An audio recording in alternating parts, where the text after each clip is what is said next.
हम लोग पढ़ने जा रहे हैं चक्रवृद्धि ब्याज यानी कंपाउंड इंटरेस्ट। तो आपको बहुत सारे वीडियो मिल जाएंगे चक्रवृद्धि ब्याज के, लेकिन हम लोग यहाँ पे सीखेंगे इसमें सब बहुत ज़्यादा कैलकुलेशन होता है। तो कैलकुलेशन करने में आप जानते हैं, अगर आपने पहले पढ़ा है तो आपको समझ में आ जाएगा। और इसका फॉर्मूला होता है, जहाँ 3-4 साल का बोल दिया है ब्याज निकालने के लिए और परसेंटेज दे दिया 12.5 16.5%, तो फिर हालत ख़राब हो जाता है।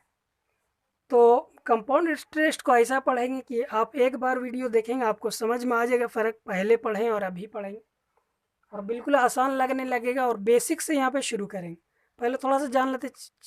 कंपाउंड इंटरेस्ट होता है कि जैसे आप किसी से उधार लिए, जो अमाउंट लिए हैं, तो उस पर जो इंटरेस्ट चार्ज होगा, और अगले साल जो है मतलब प्रिंसिपल जो होता है बेसिक मूलधन, उस पर इंटरेस्ट चार्ज होगा। और अगले साल जो पूरा बकाया रहेगा यानी मूलधन और जो इंटरेस्ट आप पर चढ़ा है उस पर भी जो इंटरेस्ट लगेगा, ठीक है ना, पूरे बकाया पर जो इंटरेस्ट लगता है उसको चक्रवृद्धि ब्याज बोलते हैं। अभी और समझ में आ जाएगा बनाएंगे तो। और रेट ऑफ इंटरेस्ट, ठीक है, पी से मतलब प्रिंसिपल अमाउंट होता है यानी मूलधन, और R for rate of interest होता है। रेट ऑफ इंटरेस्ट होता है इकाई समय में 100 पर, जितना 100 पर जो इंटरेस्ट चार्ज होता है उसी को रेट बोलते हैं। तो अब जैसे यहाँ बेसिक से सवाल शुरू होता है, पहले तो देगा 1 साल का, 2 साल का, 3 साल का कंपाउंड इंटरेस्ट निकालने को दिया जाता है। उसका फॉर्मूला होता है, लेकिन फॉर्मूला हम लोग नहीं देखेंगे, बिना फॉर्मूला का बनाना सीखेंगे। और बहुत ही आसान तरीके से पूरा वीडियो देखें, उसके बाद आपको समझ में आएगा। पहले कॉन्सेप्ट बता लेंगे, फिर ट्रिक आप देखिएगा। फिर तो जैसे पहले हम लोग लेते 2 साल का जैसे निकालना है, जैसे दिया हुआ है सवाल 60,000 रुपया पर 10% की दर से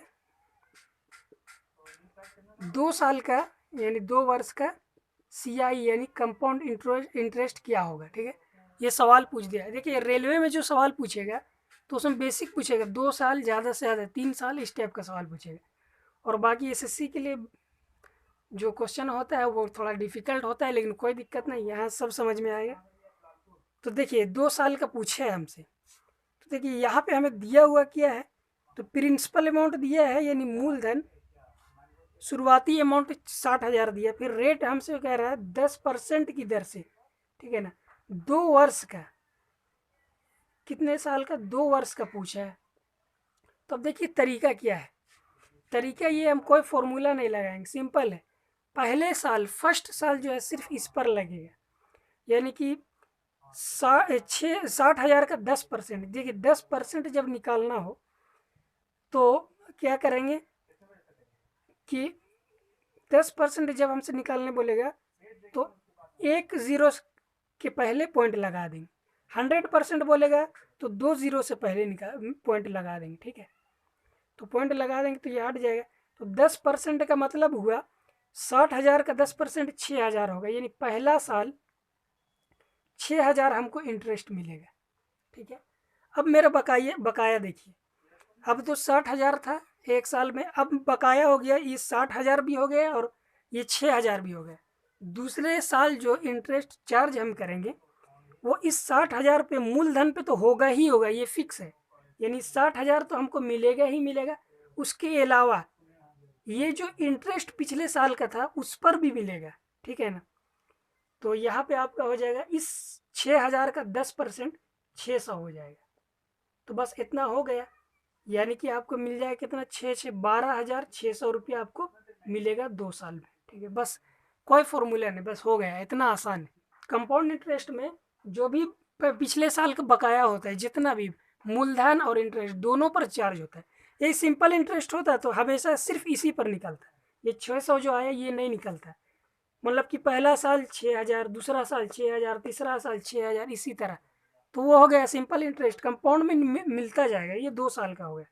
अब देखिए सिंपल इंटरेस्ट में 60,000 पे 10% 6,000 मिलता है, दूसरा साल भी 6,000, सिर्फ एक्स्ट्रा जो मिला है दूसरा साल कंपाउंड इंटरेस्ट में ये 6,000 मिला है। ठीक है ना, तो अगर आपसे सवाल ये पूछे कि 2 साल का 60,000 पर 10% की दर से कंपाउंड इंटरेस्ट और सिंपल इंटरेस्ट का अंतर बताएं, तो अंतर सिर्फ ये होगा, क्योंकि सिंपल इंटरेस्ट में पहला साल भी 6,000 मिलेगा, दूसरा साल भी 6,000, तो एक्स्ट्रा सिर्फ कंपाउंड इंटरेस्ट में ये 600 मिला, तो डायरेक्ट ये 600 यही होगा इसका अंतर। तो ये 2 साल का हो गया। अब जैसे 3 साल का पूछ दे तो किस तरह निकालेंगे वो देख लें। इसी पर सवाल कह दे 3 साल का, 3 वर्ष का, तब कैसे निकालेंगे, ध्यान से देखें। पहला साल मूलधन पे 10% 6,000 रुपये मिलेगा। दूसरा जब साल आएगा तो ये मूलधन पर तो मिलेगा ही मिलेगा 6,000। पहले ये टेबल सीख लीजिए, थोड़ा आपको लग रहा होगा कि इतना करेंगे तो वक्त लगेगा। अभी जब ट्रिक आप देखिएगा तो आपको यकीन नहीं होगा इतना जल्दी बन सकता है, मतलब बहुत जल्दी बनेगा। कोई फॉर्मूला नहीं, बस 2-3 बात याद रखना है। देखिए कैसे दूसरा साल 6,000 मिलेगा, और उसके बाद इसको छोड़ कर के ऊपर में देखिएगा कुछ है तो हाँ है इतना 6,000। ये इंटरेस्ट भी इस पर भी मिलेगा 10%, यानी इसका 10% 600। अब जो तीसरा साल आएगा, ये पहला साल हो गया, ये दूसरा तीसरा साल होगा, इस पर तो मिलेगा ही मिलेगा 6,000।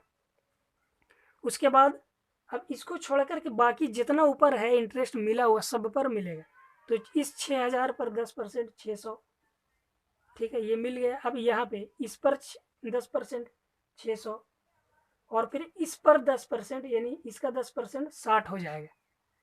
तो ये टोटल हम देखेंगे तो 6 18,000 और 6 1800 है, 18,000 1800 हो जाएगा 19,860, 19,860। ऐसे भी बहुत आसानी के साथ निकल रहा है, ठीक है ना। अब देखिए इसको शॉर्ट में, और शॉर्ट में कैसे बनाए, ये तो खुद ही ट्रिक है। ट्रिक का ट्रिक कैसे बनाते हैं देखिए।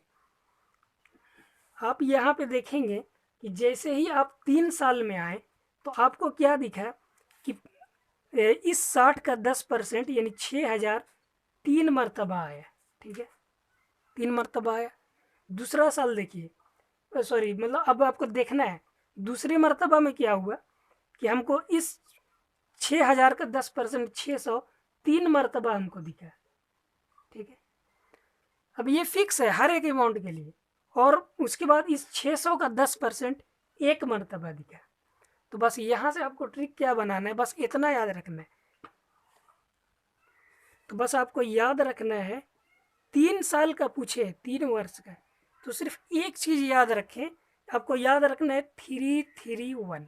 3 साल का पूछे 331 रखें। अब क्या करेंगे देखिए यहाँ पे, अब हमसे बोला था 60,000 का 10%, तो 60,000 का 10% कितना होगा 6,000, यहाँ पे लिख दिए। फिर इस 6,000 का 10% कितना होगा 600। अब इस 600 का 10% बढ़ते जाना है, इस 600 का 10% कितना होगा तो 60 होगा। अब सामने सामने गुना कर दीजिए, 6 18,000 यानी 6 18,000, 6 1800 और 60 एकम 60, यानी 18 एक 19,860। इतना आसानी से निकल जाएगा। अब इससे ज़्यादा और क्या ट्रिक हो सकता है, बहुत ही आसान है, 3 3 1 याद रखना है बस। अब 2 साल का पूछे 4 साल का अगर पूछ दे तो कैसे बनाएंगे वो देखें। जैसे देखिए 2 साल का था तो इस तरह निकाले जी। देखिए 2 साल के लिए, 2 साल के लिए आपको याद रखना है फॉर्मूला 2, ऐसा अनुपात कह सकते हैं 2 अनुपात 1। 3 साल का पूछे तो समझिए फॉर्मूला है, फॉर्मूला से बहुत आसान, 3 3 1। 4 साल का पूछ दे तो आएगा 4 6 4 1, इसलिए कि 4 मरतबा बढ़ेगा, इसलिए ये थोड़ा सा अलग है, लेकिन पूछता नहीं। अगर पूछ दे तो 4 6 4 1, 4 6 4 1, इतना याद रखना, ठीक है। ये चीज़ आप नोट कर ले, ठीक है, इससे ज़्यादा आपको कुछ नहीं पूछेगा, बस इसको नोट कर ले, बस कोई फॉर्मूला का अब ज़रूरत ही नहीं पड़ेगा। अब जैसे 2 साल के लिए 2 1 हम याद रखना है, ठीक है, 2 साल के लिए 2 1। तो देखिए आप क्या करना है, आपको कह दे, जैसे एग्जाम्पल लेते हैं 8,000 रुपये पर 5% की दर से 2 साल का ब्याज ज्ञात करेंगे, कंपाउंड इंटरेस्ट। तो हमने बताया 2 साल के लिए क्या करना है, 2 साल के लिए याद रखना है 2 1 याद रखना है। अब करेंगे कैसे, देखिए इस 8,000 का 5% 400 आएगा 5%, तो 400 यहाँ पे लिख दीजिए, और उसके बाद इस 400 का बस एक बार यहाँ से चलना है आगे, बस अब दोबारा इस पर नहीं देखना है। इस 400 का 5%, 5% 20 होगा, ऐसे लिख दिए। अब आप सिंपल कर दें, 4 दूना 800 प्लस 20 से कम 20 यानी 820 आएगा, हो गया 2 साल का इंटरेस्ट।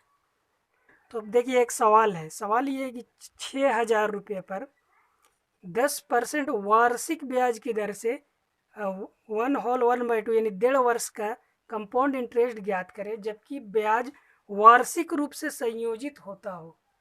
ठीक है, तो इसे किस तरह निकालेंगे? तो इसे सिंपल तरीका है, देखिए 6,000 है, 10% का हिसाब से वार्षिक होता है। ठीक है, तो पहला साल जो मिलेगा हमें 6,000 का 10% 600 मिलेगा।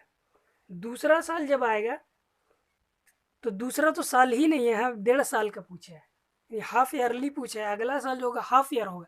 अब यहाँ फॉर्मूला नहीं लगाएंगे, सिंपल ऐसे ही बन जाएगा। देखिए हाफ ईयरली बोले तो 2 तरीका है। पहला तरीका ये है कि इसका फुल ईयरली निकाल ले, तो इस 6,000 का 10% कितना होगा, 600 होगा, तो 600 का आधा कर ले, 300 आ जाएगा, आ गया। उसके बाद अब इस पर भी मिलेगा हमको, इस पर तो मिला ही मिला, अब इस पर भी मिलेगा, तो इसका जो है 10% 60 होगा और 60 का आधा 30 मिलेगा। तो अब इसको जोड़ देंगे, 6,300 रुपये हमको टोटल मिलेगा।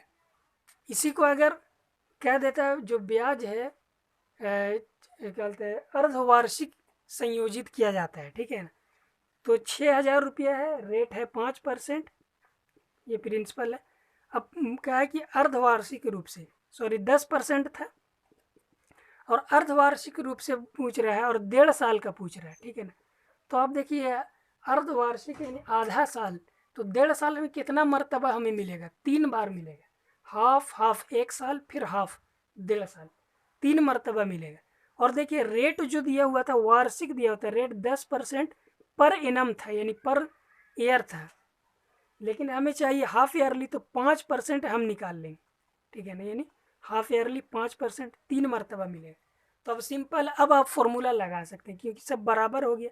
रेट को आप हाफ कर दिए हाफ ईयरली, और ये 1.5 साल का पूछा था तो हाफ हाफ हाफ 3 मरतबा मिलेगा। तो फॉर्मूला 3 हमें बताया, 3 मरतबा जब पूछे तो सिंपल है 331 याद रखना है, सॉरी 331 ये याद रखना है। तो पहला साल 6,000 का 5%, 10% 600 होता है, 5% 300 होगा, यहाँ पे लिख दिए। अब इस 300 का 5%, 10% कितना होगा 30, और 5% 15 आएगा। फिर इस 15 का 5% कितना हो जाएगा, तो 15 का 5% आएगा 0.75 आ जाएगा। तो बस इसे मल्टीप्लाई कर देंगे। ठीक है ना, सब में तो 3 तिया 900 प्लस 15 तिया 45 प्लस 0.75 कम 0.75 आएगा, यानी 945.75 आ जाएगा। फॉर्मूला से निकालिएगा तो आपको डिवाइड करते करते 10 मिनट लगेगा। तो इस तरह से बन गया। तो आपको मज़ा आ रहा होगा, उम्मीद है कि इस ट्रिक को सीखने के बाद। एक और सवाल देख लेते हैं।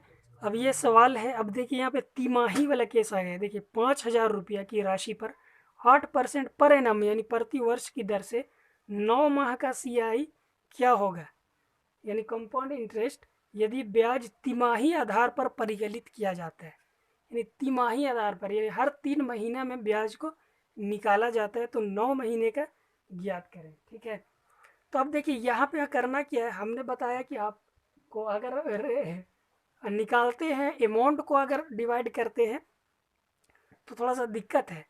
तो हम क्या करेंगे, इस रेट को, क्योंकि प्रति वर्ष दिया हुआ है और 9 महीना को अगर वर्ष में चेंज करना है तो इस तरह करते हैं, 9 मंथ कितना 12 महीना टोटल होता है, तो इस तरह से चेंज किया जाता है, यानी इतना वर्ष होता है, यानी कि 3 तिया 9, 3 चौके 12, 3/4 यानी 0.75 वर्ष होता है।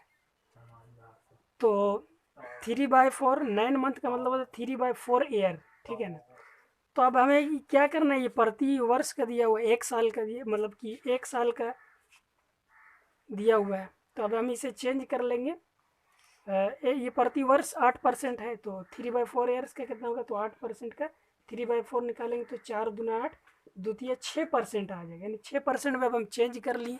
तो देखिए हमने क्या किया कि ये निकाल लिया 9 मंथ का, यानी 1 साल का 8% प्रति वर्ष था, तो 9 मंथ का यानी 3/4 ईयर्स का 6% होगा। लेकिन हमें 9 मंथ को भी तोड़ना है 3-3 का सेट में, 3-3-3 9, तो इस 6% को हम 3 से डिवाइड करेंगे तो आएगा कितना, 2%, यानी हर 3 महीना में 2% हमको देना होगा। तो अब हमें पता चल गया प्रिंसिपल है 5,000। देखिए ये थोड़ा सा इसको समझना होगा, ठीक है, और इससे आसान आपको कहीं नहीं मिलेगा। रेट है 2% और हमें चाहिए 3 बार मिलेगा 3-3 महीने का, तो बस वही फॉर्मूला 3-3-1 का लगा लेना है। तो 5,000 का 2% कितना होगा, 100 होगा। फिर इस 100 का 2% कितना होगा, 2 होगा, और इस 2 का 2% कितना होगा, 0.04 होगा। अब बस मल्टीप्लाई कर दीजिए, तो 100 दिया 300 प्लस 3 दूना 6 प्लस 0.04 एकम 0.04, अब जोड़ दिए 306.04 रुपीज़। ये मेरा आंसर हो गया, ये मेरा आंसर हुआ। तो उम्मीद है कि इतना आसानी के साथ हमने इतने बड़े बड़े डिफ़िकल्ट सवाल को हल किया, और इससे बेस्ट कोई तरीका नहीं है, वरना आप कैलकुलेशन करते करते आप जो है आपका दिमाग जो है ख़राब हो जाएगा, ठीक है। तो इस फॉर्मूला को सॉल्व कीजिए, एक वीडियो आपके लिए काफ़ी। इससे जो डिफ़िकल्ट सवाल है जो एसएससी सीजीएल वगैरह में आते हैं उसको हम अगले वीडियो में डील करेंगे। इतना काफ़ी है, एंजॉय कीजिए और प्रैक्टिस कीजिए, प्रैक्टिस सबसे ज़रूरी है, जो सीखे उसको अप्लाई कीजिए। उम्मीद है कि ये वीडियो आपको पसंद आया होगा, तो लाइक ज़रूर करें और अपने दोस्तों के साथ ज़रूर शेयर कर दें और चैनल को सब्सक्राइब कर दें। Thanks for watching.